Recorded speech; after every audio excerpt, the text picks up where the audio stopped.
Herkese salam, Mehmet Çınar'dan sizləri xoş gördük.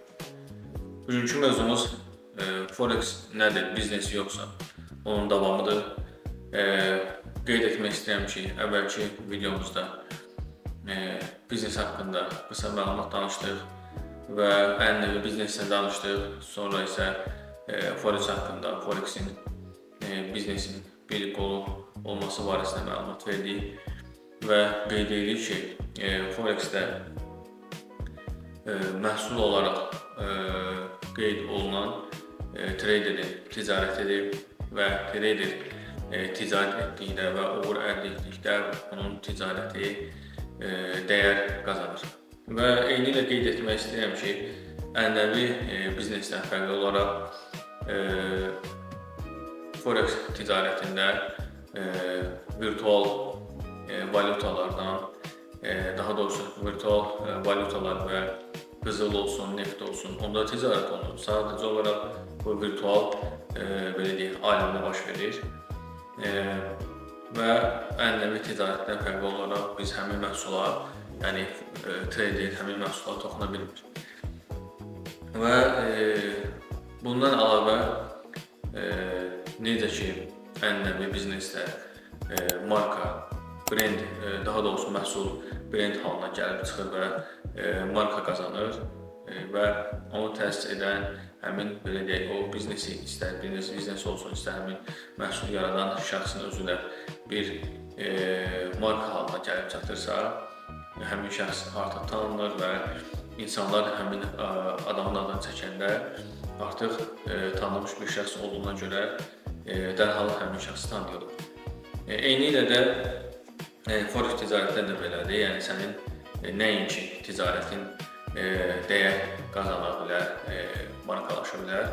Eyni ilə şəxs olaraq da sən özün də trader olaraq sən özün də bir dəyər qazana bilərsən və səni necə traderlər var ümumiyyətlə dünya bazarında, Forex bazarında olsun, istəyir, kripto bazarında olsun, istəyir, səhm bazarında və onların müəyyən izləyiciləri var və artıq həmin izləyicilərə görə həmin trader dəyər qazanıb və markalaşıb, belə deyək. Və çox gözəl haldır ki, Azərbaycanda da bu mövcuddur. Bəzi artıq traderlər professional bir səviyyəyə gəlib çatıblar ki, artıq təlimlər keçirlər və öz biliklərini insanlara, belə deyək, verərək, öyrədərək onları da Forex bazarında necə çıxış etmək lazımdır, Forex bazarına daxil olmaq lazımdır və Forex bazarında necə ticarət etmək lazımdır, barədə məlumatlar verirlər və həmin şəxslər də artıq belə deyək, özləri təlimçi olaraq brendləşiblər, belə deyək, markalaşıblar və dəyər qazanırlar, daha doğrusu belə desək, dəyər qazanırlar və həmin kütlə üçün hansı ki, o kütlə onları izləyir, onların fikirlərinə münasibət bəsləyir, daha doğrusu fikirlə münasibət bildirir və onlara belə deyək, rəğbət bəsləyir, həmin şəxslər üçün artıq onlar dəyər qazanırlar. Təbii olaraq istənilən halda hər bir sahədə olduğu kimi negativ fikirlər də var, pozitiv fikirlər də var. Bu normal halda və buna normal qarşılamaq lazımdır. Və buradan da belə bir nəticəyə gəlib çıxa bilərik ki, ənənəvi biznesdən Forex bazarının, Forex biznesinin belə deyək, heç bir fərqi yoxdur. Düzdür, cüzi fərqləri var ki, ənənəvi biznesdə məhsul istehsalı olsun və ya xidmət istehsalı olsun, sən toxunuş edirsən, həmin məhsulu belə deyək, istehsal edirsən və yaxud xam maldısa onu idxal edirsən. Lakin Forex ticarətində isə sənin etdiyin bütün ticarət virtual bazar üzərində qurulub. Təbii olaraq bu həmin virtual bazar, misal olaraq valutaların mübadiləsindən söhbət gedir və yaxud səhm bazarından söhbət gedir, hansısa kompaniyaların səhmlərinin belə deyək, alışından, satışından söhbət gedə bilər və yaxud kripto bazarda hansı ki, son illərin məşhur belə deyək, maliyyə bazarıdır və burada virtual olsa da, daha doğrusu Forex bazarında virtual belə deyək, valyuta mübadiləsi olsa da, lakin bu həmin valyuta mübadiləsi ölkələrin valyuta mübadiləsinə, ölkələrin daha doğrusu valyutasına əsaslanır.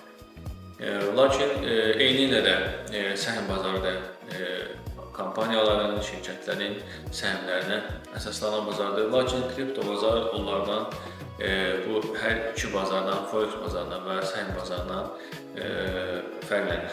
Yəni orada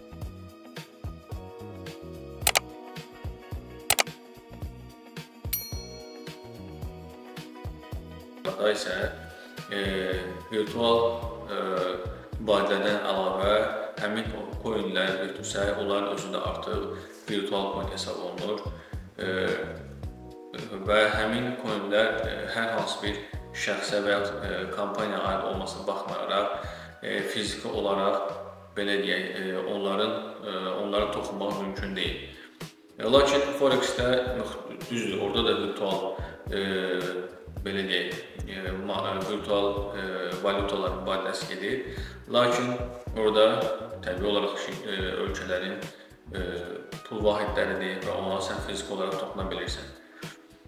Və sonunda onu demək istəyirəm ki, Forex-də ticarətin bir növüdür, eynilə ticarətə əsaslanır və daha doğrusu həm də biznesin bir növüdür və bəzi fikirlər var, əlbəttə ki, insanlar bəzən onlarda hər hansı bir belə deyək, mənfi insanlarla rastlaşıblar və yaxud da insanların bəzən çox təəssüf olaraq bütün dünyada olduğu kimi ənənəvi biznesdə də bu var və çox təəssüf olaraq Forex bazarında, ümumiyyətlə maliyyə bazarında, istər kripto bazarında olsun, istər səhm bazarında olsun, istər Forex bazarında olsun, motivasiya edici videolar və insanları daha yaxşı həyat sanki bəxş edəcəklər kimi videolar daha çox paylaşırlar və insanları çox təəssüf olaraq aldadırlar və bu da insanların bəzi həmin o belə şəxslərlə qarşılaşır və pul itkilərinə səbəb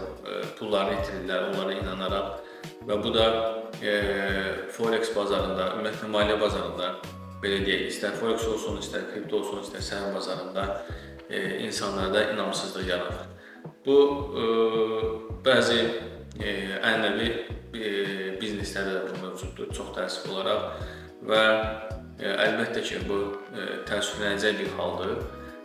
Lakin bundan da qaçmaq bəzən mümkün olmur. Bəzən insan istəyir daha yaxşı yaşamağa, ümid göstərir, cəhd edir və həmin insanlara çox təəssüf olaraq alınır. Və yəqin ki, bu videoma baxanların hər iki videoya baxsalar daha yaxşı olar. Sual yaranarsa kommentarlara yazmaqlarını xahiş edirəm və bacardığım qədər və çalışdığım qədər məlumat verərdim. Yəni bu Forex bazarı, Forex ticarəti sırf belə deyək, əsaslanır bu ticarətin də özünün belə deyək, yazarları var, bu ticarət haqqında da qurulan strategiyaları var və bu ticarətdə də uğur qazanmış, bu ticarətdə də uğur qazanan və uğuru davam edən şəxslər də var. Bu ticarətin, Forex ticarətinin özünün yazan belə deyək, yazarları da var, profesional traderlər də var, hətta belə deyək, alim səviyyəsinə çatanlar da var.